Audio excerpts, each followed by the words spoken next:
But is China's surplus really a sign of a stronger economy? We have a situation where, for all that China is dumping exports on the rest of the world, it's partly due to its own weakness.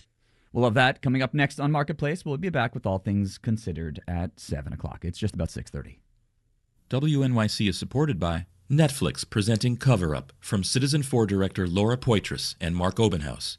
With access to notes from reporter Seymour Hersh, this documentary captures the process and power of investigative journalism. On Netflix December 26th. Awards eligible. WNYC, independent journalism in the public interest. 93.9 FM and AM 820. NPR News and the New York Conversation.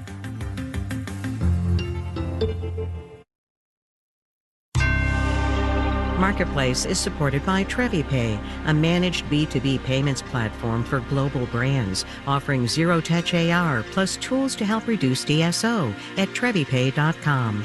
On the program today, we'll take another couple of passes at the Fed meeting. We'll talk China for a bit, and AI comes to your recycling bin. From American Public Media, this is Marketplace. Marketplace is supported by JLL, helping businesses achieve goals through commercial real estate. From market insights to talent retention to finding the right place for businesses to grow, JLL is there. JLL, see a brighter way. And by UKG. Their HR, pay, and workforce management tools are designed to help business leaders build trust and empower their people. UKG, because when work works, everything works. More at ukg.com/work. And by JumpCloud, simplifying IT through its intelligent, unified AI-backed platform that securely connects users to any resource from any device anywhere. JumpCloud, helping organizations prepare for AI acceleration.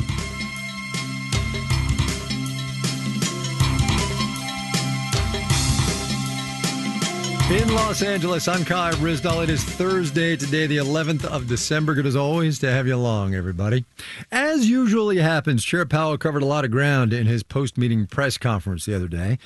The central bank's balance sheet was a topic of conversation, what he thinks tariffs are doing to inflation, what he wants his legacy to be, seeing as how he's only got 3 meetings left before running this economy as somebody else's job.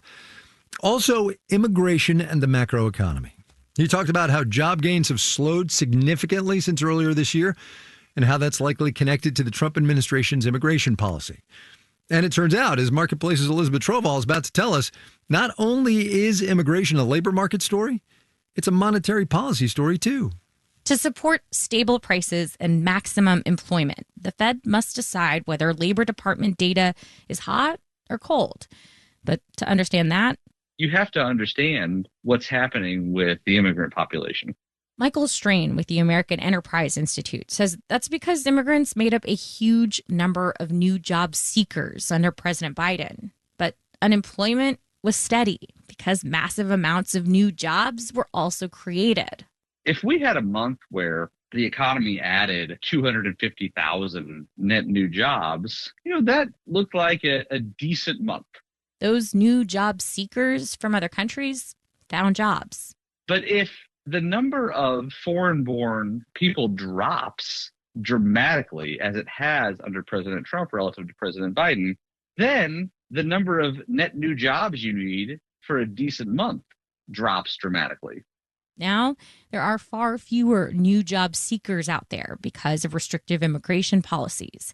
So the goalposts for what healthy job growth looks like changed. That could make for some pretty interesting labor data ahead, says economist Yelena Shalitova with the Conference Board. We could be in an awkward situation when we have a few months of negative payrolls growth, but not in a recession. And it could be like close to zero and still be considered as a relatively healthy labor market. Part of why these things can balance out is because immigrants aren't just workers. They're consumers too, says Wendy Edelberg with the Brookings Institution. They are neither supplying their labor nor spending money in the U.S. And so what this means is that the current immigration policy is not just reducing labor supply, it's also reducing how many people employers want to hire. Immigrants who have left the U.S. are no longer buying goods and services here, and that eliminates the demand for certain jobs. I'm Elizabeth Troval for Marketplace. Wall Street today, 2 out of 3 new record highs. Thanks again, Jay Powell. We'll have the details when we do the numbers.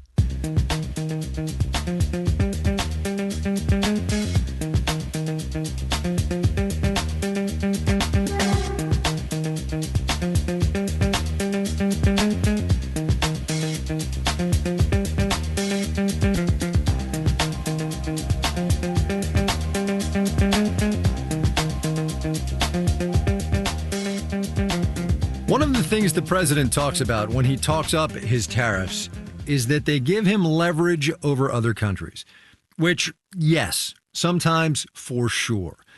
With China, though, not so much. So we're going to talk for a little bit about the state of play between the world's two biggest economies. Adam Posen is the president of the Peterson Institute for International Economics. Adam, welcome back to the program. Always good to have you on. Glad to be with you, Kai. Let's do a level set here. The temperature of the U.S.-China relationship today versus, say, January 21st. A lot closer to normal, a lot cooler. Well, I mean, too cool is bad, too hot is bad. It's a lot more temperate. How come? What has been happening just sort of behind the headlines that are making this all seem the way it is? I think there are a few things going on, but they all converge. So one thing which was very important was a month and a half ago or so, the members of the We Hate China Commission, which is the U.S.-China Security Commission, went to China, met with everybody senior except Xi, made constructive noises that I think are positive about having more military-to-military contact, having reasonable discussions about economic imbalances and what constitutes an export control that's worthwhile or not. And that laid the groundwork that Trump wouldn't get outflanked by people in Congress saying, oh, you have to be more harsh with China. And then finally, we have a situation where for all that China is dumping exports on the rest of the world, it's partly due to its own weakness, and it's not having that much effect on the U.S. at this point because our economies have disengaged. The other point, though, is that Trump found out that he doesn't have the leverage over China that he does over others. Right. I want to talk about that weakness domestically in China, and I want to do it on a news item that you alluded to a little bit. The news a couple of days ago, whatever it was, that the China's trade surplus hit $1 trillion.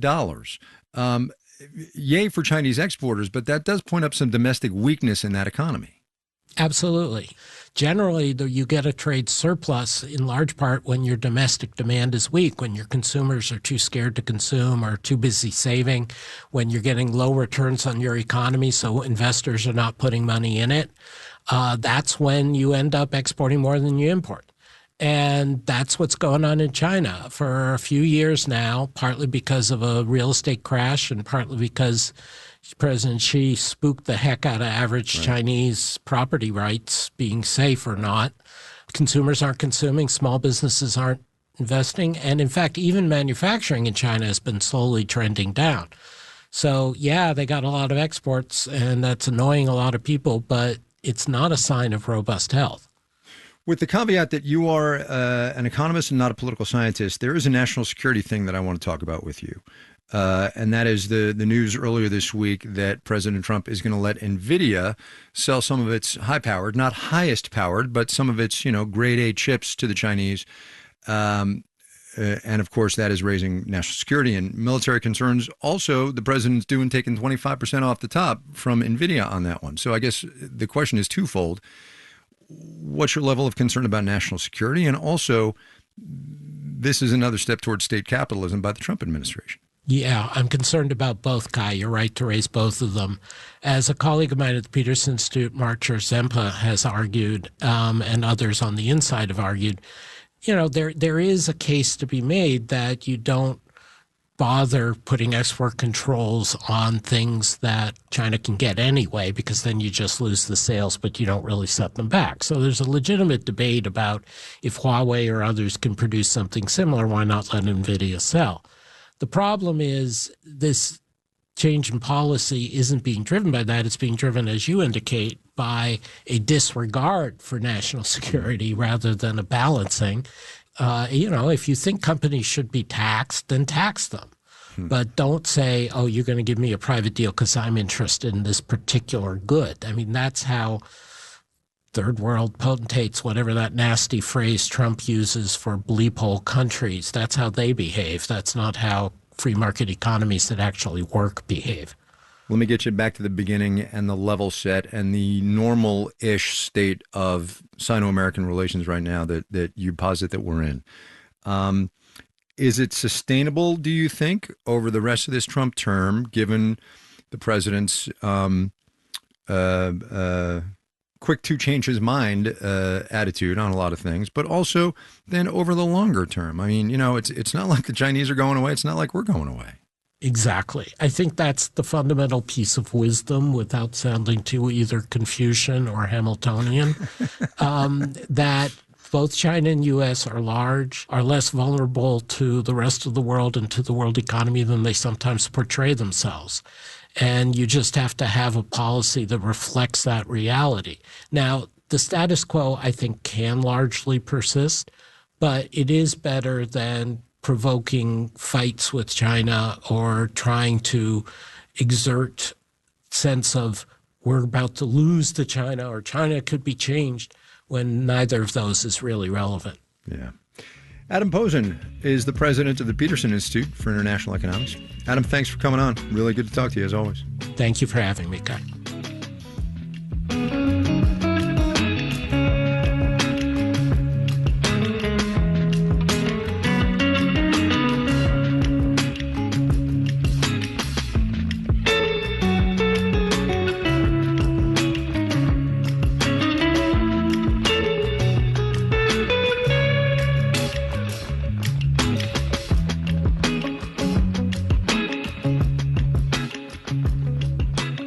Hey, stop me if you've heard this one before. Without timely government data, it's really hard to see where this economy is at, much less where it's headed.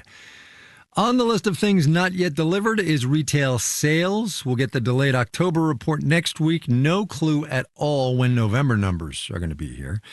So, in the indefinite interim, to fill at least a small part of that gap as best we can, we've called one of our regulars, Wesley Rule of Knoxville Fine Violins. Business has been okay, actually.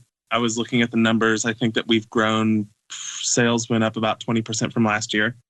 It's a time that a lot of rentals go out because, you have kids that are asking for violins for Christmas, and maybe parents don't want to spend $650 on a violin. So they rent one to see how it goes. So we have been sending out a lot of rentals. This is sort of high symphony season. There's a lot of orchestras that are playing through their, concerts. We get a lot of professionals coming in with their instruments where it's like, oh, we turn the heat on and my instrument now no longer sounds the way that it did. And so now we have to do some sort of adjustment because it's a natural material. So it's shrinking and expanding. I don't do it in just 8 hours. I'm spending more like 10 hours a day. And of course, our employee is working as much as he can. My wife, Lauren, has been immensely helpful, just doing all of those routine things, doing school deliveries or entering bills or just coming in and cleaning instruments that have been returned. I've been doing everything as much as I can, almost maybe more than I should. I pulled out a muscle in my back the other day and I've been recovering from that. But yeah, it's pretty typical this time of year. And then, of course, after Christmas, things kind of drop off a little bit. I think back in May, we had to take out a business loan in order to purchase instruments at pre-tariff prices. And we ended up buying quite a bit, and it's really paid off for us because we've been able to use those. We haven't paid off the loan yet, but I'm not worried about it. It seems like everything's going to work out pretty well. We'll start paying it off at the beginning of the year. We shut the shop down from Christmas Eve, which is my birthday, through New Year's Day. And, we always, everybody comes in, we do inventory during that time and we do some other business things, but we always take that off just so that we and our employees can spend time with family. We're going to have a shop Christmas party where we have everybody come over. That'll be fun, I hope, and, cook some good food and just enjoy each other's company. Wesley Rule, proprietor with his wife Lauren of Knoxville Fine Violins. Just as you may think, it's in Knoxville, Tennessee.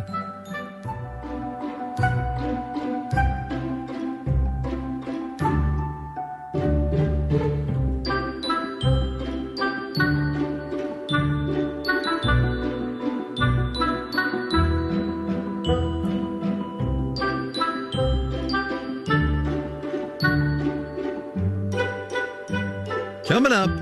So that's our data, that's our fuel. But yes, that's garbage. Well, okay then. First, though, let's do the numbers. Dow Industrial's up 646 today, 1 1/3%, closed at 48,704. Did the blue chips. The Nasdaq dropped 60 points, about 1/4%, 23,593. The S&P 500 up 14 points, 0.2%, 6901. Oracle shares took a tumble today and dragged down the Nasdaq. That's what was going on there.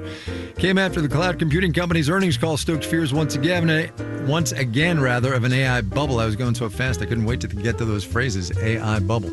Oracle down 10.8%. NVIDIA, it makes chips. Maybe you've heard of it. Actually, it designs them. Dipped 1.5%. Disney is making a $1 billion investment in OpenAI. Characters including Mickey Mouse, Ariel, and Cinderella will be licensed for use in ChatGPT images and Sora videos. I insert here this thought. What could possibly go wrong? The Walt Disney Company added 2.4% on the day. Bond prices went up. When that happens, the yield goes down. The yield on the 10-year Treasury note dipped to 4.15%. And you are listening to Marketplace. The Numbers is supported by Odoo.com, your entire business on one platform. Marketplace is supported by Drexel University, whose cooperative education program provides students with opportunities to explore future careers and gain professional experience before graduation. More at drexel.edu. And by the Financial Times. From finance to climate to technology, the FT reports on the issues shaping business, government, and societies across the globe. Source FT. More at FT.com. And by Progressive. Progressive Commercial Insurance protects small businesses from retailers to tradespeople. Progressive covers a variety of business needs with a range of coverages. More at progressivecommercial.com.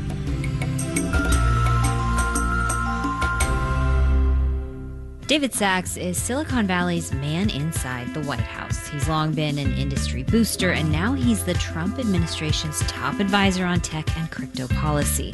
In recent weeks, he's defended himself against conflict of interest questions and faced criticism over his drive to undo AI laws. That story on the next Morning Edition from NPR News. Weekday mornings on WNYC. WNYC receives support from Drexel University, whose cooperative education program positions students to explore future careers and discover their ideal profession before graduation. More about experiential education at drexel.edu. You're listening to Marketplace on WNYC. In the 7 o'clock hour of All Things Considered, Democrats are feeling optimistic about their chances to retake the House of Representatives next year, but they also face challenges in their efforts to push back on President Trump. That and more at 7. This is Marketplace. I'm Kai Ryssdal. One more crack at the Federal Reserve on this Thursday, digging a little bit deeper into why the central bank is thinking what it's thinking, which, based on some of the projections from yesterday, suggests they expect decent economic growth, but not necessarily more jobs. Here's Chair Powell answering the why question. The implication is obviously higher productivity. And some of that may be AI. It just also, I think, productivity has just been almost structurally higher for several years now. Productivity, widgets produced per hour worked. Where, though, are those gains coming from? And why are they going to matter? Here's Marketplace's Nova Safo. The economic data right now is a bit of a conundrum, says Josh Hurt, senior U.S. economist at Vanguard. We're seeing very low job creation, but we're seeing, reasonably strong GDP numbers. And this is what Fed Chair Jerome Powell was alluding to as well. The economy growing without adding jobs. How? There's one element that sort of squares some of that, and productivity could be the answer to that. Remember, it wasn't that long ago that employers were having trouble finding enough workers. Many turned to automation, and over the last couple of years, the results have been adding up. We are certainly seeing areas like transportation and logistics, certainly leveraging technologies to make more efficient some of the transportation routes. Productivity gains have been concentrated among retailers and the services sector. Amazon this year deployed its 1 millionth warehouse robot. Fast food restaurants increased self-service kiosks. And yes, artificial intelligence is playing a role too, says Eric Brynjolfsson of Stanford.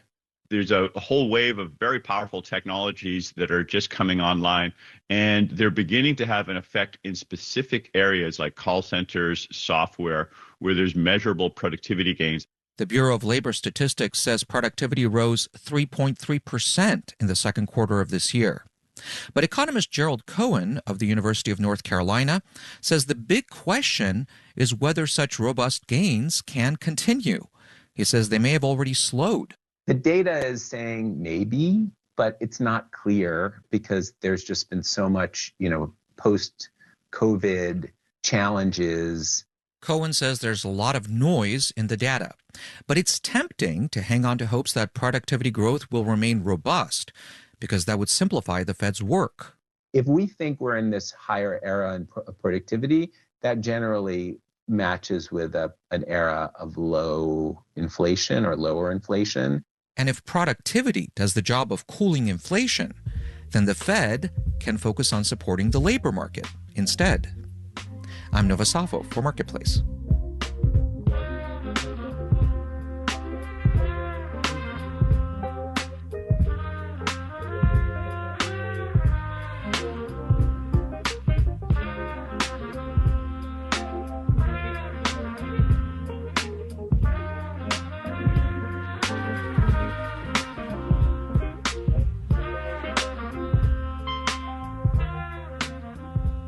All that stuff we throw in the blue recycling can out by the garage or in the trash room of our apartment buildings, only about 20% of the stuff that can be recycled actually does get recycled. That's according to the Recycling Partnership, which is, to be clear, a recycling advocacy group. And there are a lot of reasons that recycle rate is so low. One of them, though, is that it costs more to sort and process some of those materials than the market will pay for them on the other end. So, enter now artificial intelligence. Marketplace's Amy Scott went to have a look at technology that uses computer vision to more quickly and more cheaply extract value from the stuff that we throw away. In a hangar-like building in Louisville, Colorado, outside Denver, I'm standing in front of a giant conveyor belt, 8 feet wide and above my head. Standing on my tippy toes, I can see it's strewn with crumpled plastic bottles and cans and other scraps. So that's our data, that's our fuel, but yes, that's garbage. You know what they say about one man's trash. Matanya Horowitz is founder and chief technology officer of AMP, a company that builds AI-powered recycling systems. And this is the test lab. It's going to be loud when he turns the system on, so Horowitz explains what I'm about to see. First, the stream of garbage will pass under a pair of security cameras. It's looking at the material, taking photos. A computer trained on millions of images of trash will identify different types of recyclable plastic and then send a message to sort it accordingly. What we do is we accelerate the material and then throw it off the end of a conveyor belt, and it creates almost a garbage waterfall. And so behind the waterfall, we have a couple air jets, and the air jets just use a little puff of air to punch out the material. That's the warning sound, and then a few seconds later, the machine roars to life. Yep, here it goes. As the stream of waste pours down from one conveyor belt to another below, the waterfall, some items get blown up into one of 2 compartments. This is our double jet, so it's sorting 2 commodities at once. So number 1 plastics are going on the bottom, number 2 plastics, which are milk jugs, up top. Kind of terrifying. Yeah, it's pretty strong. It can move like phone books and things like that. scary to watch, but much safer and less tedious than sorting it by hand. Sorting jobs at recycling plants are notoriously hard to fill. Horowitz says this AI-driven system is also way faster. If you or me were to do this sorting ourselves, we would do about 40 picks a minute. And honestly, after an hour or two, we'll get pretty tired. We probably won't be able to sustain that. These jet devices, they'll do thousands of picks a minute. And that means higher recovery rates at a lower cost. For this demo, AMP's system was just sorting plastic from materials sent for testing from its facility in Cleveland. But the technology can identify and divert pretty much anything from the waste stream. AMP has also developed a process to convert organic material that would otherwise rot in the landfill and produce methane into something called biochar. Think food scraps and greasy pizza boxes. We put it through a process called pyrolysis. It's basically the process they use to make charcoal. The biochar can be used to make concrete or added to soil in agriculture. And so this serves as a form of carbon sequestration. AMP recently announced a new 20-year contract in southeastern Virginia to process solid waste for 8 communities, with a guarantee to divert 50% of waste from the landfill. 30% in the form of organics and 20% in the form of recyclables. That's Dennis Bagley, Executive Director of the Southeastern Public Service Authority in Chesapeake, Virginia. He says the region's landfill was on track to fill up by 2060 with no available options for a new site. This will extend its life by another 35 years and eliminate the need for separate curbside recycling. I have a philosophy that Americans are inherently lazy and they don't recycle because it takes effort. What this does is takes that element out. So everybody becomes a recycler, whether you want to or not. Whether there's a market for all that recycled material is another challenge. So-called extended producer responsibility laws that several states have passed could help by shifting the cost of dealing with packaging after it's used to producers and requiring minimum levels of recycled content. Colorado's program will help pay for a new recycling facility near Denver, opening next year, using AMP's AI technology. In Louisville, Colorado, I'm Amy Scott for Marketplace. More stories like that from Amy and the gang on our Climate Solutions podcast. It's called How We Survive. You can find the link on our webpage, obviously, or on the platform of your choice. Just follow us there.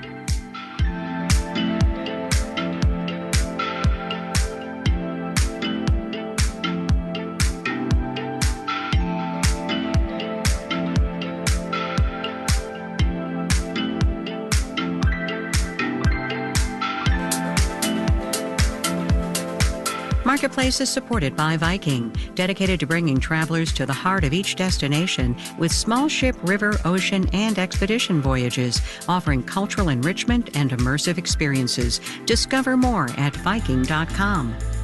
And by Yubico, makers of the YubiKey, protecting the applications and accounts that people and businesses rely on every day. YubiKey helps stop phishing attempts and hackers. YubiKey, still undefeated, the original passkey. More at Yubico.com. This final note on the way out today, President Trump's favorite, if misguided, economic indicator, the trade gap, technically called U.S. International Trade in Goods and Services, came out today. This data is from, yes, September. Delayed. I know. The difference between what we bought from overseas and what we sold abroad narrowed to the lowest it's been in 5 years. The caveat here, which careful followers of trade news should already know, is that the president's tariffs have done a number on the metrics of who is trading what with whom. Our daily production team includes Olivia Burdett, Andy Corbin, Maria Hollenhorst, Sarah Leeson, Sean McHenry, and Sophia Terenzio. Will Story is the supervising senior producer. I'm Kai Rizdal. We will see you tomorrow, everybody.